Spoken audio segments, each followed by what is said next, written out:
No matter how low Donald Trump ever sinks, it's important to always remember he will eventually go lower.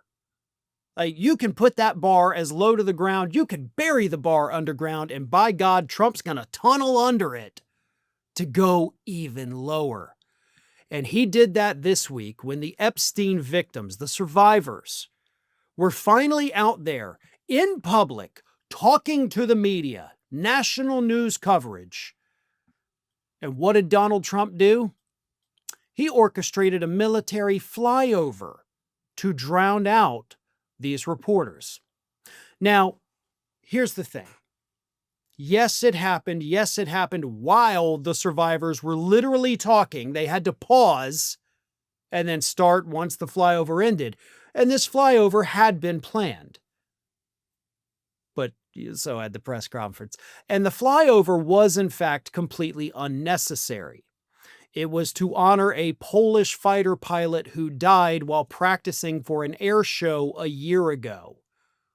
So, not necessarily a recent event. I am not trying to downplay that man's death. That's obviously very sad and tragic.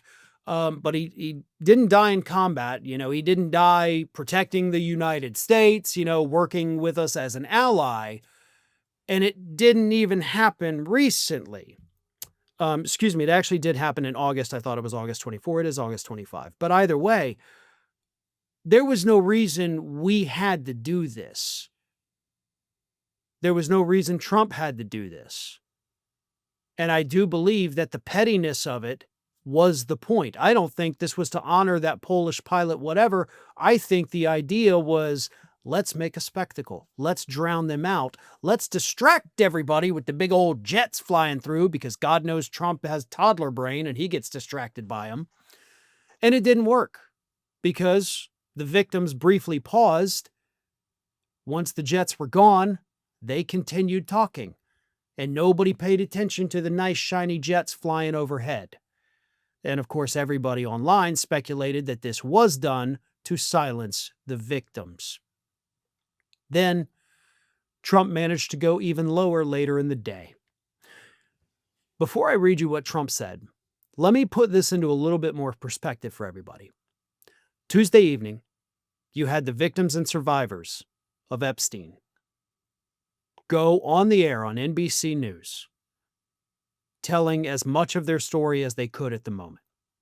Wednesday, they met with members of Congress, right? And Nancy Mace ran crying out of one of the meetings.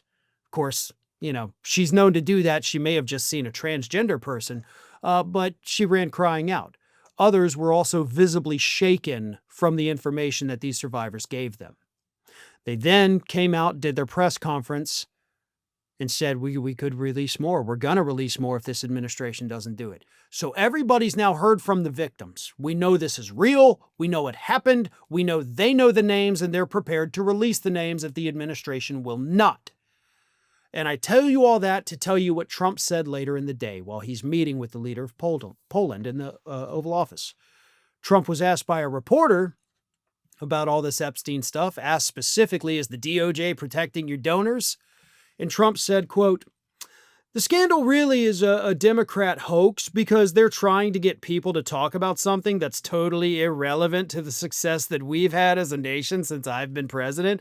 So what they're trying to do with the Epstein hoax is get people to talk about that instead of speaking about the tremendous success like ending 7 wars. I ended 7 wars. Nobody's going to talk because they're going to talk about the Epstein whatever."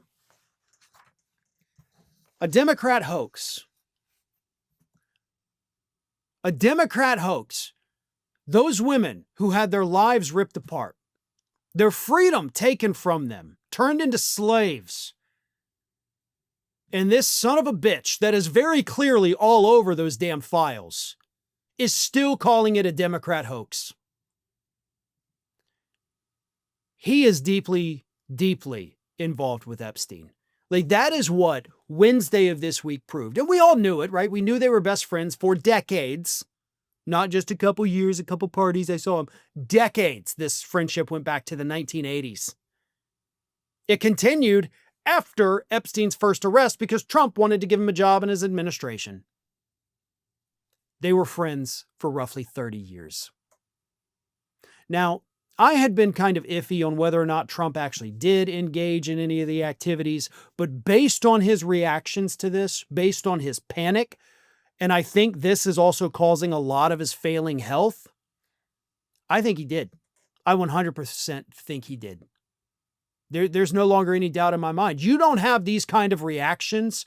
You don't try to silence the victims in this way and, of course, downplay what they're saying if you weren't one of the clients.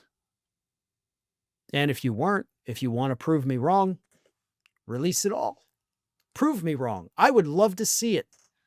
But until then, we can only assume that you're doing this cover-up because you are far, far deeper involved in it than anyone could have imagined. Thanks for watching, everyone. You know, we're inching closer and closer to 1 million subscribers, and we're aiming to hit that goal before the year closes. So if you aren't subscribed to the channel, please do so, and don't forget to like, comment, and share. Thanks for joining us as we head towards this huge milestone.